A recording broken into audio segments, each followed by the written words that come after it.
It is always about the UGG in the fall. These are just so amazing. These are the beige ones. These are the Tasman 2 effortless slip-on that you're going to wear these things all day long. Plush inside, suede outside, and the iconic UGG braid at the collar. You slide in and you say all the time. But UGGs are always in my household, starting from fall.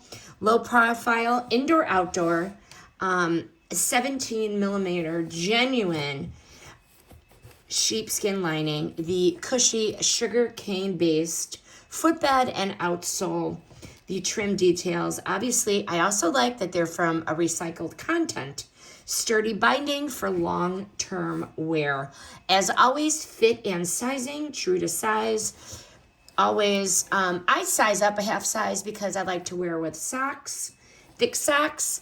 So that's why if I'm an 8.5, I size up to a 9. The entry is easy and your heel does not slip once you're in. The toe box has a natural wiggle so your feet don't hurt. How to wash them and care for them. Do not put these in the washer. Spot clean the suede and air dry as always. You can brush, you can use a protector if you want, a spray protector, to really get them nice and clean. Warmth without sweat, support, and style. Highly recommend. We love UGGs and we keep buying them over and over. These are just the cutest.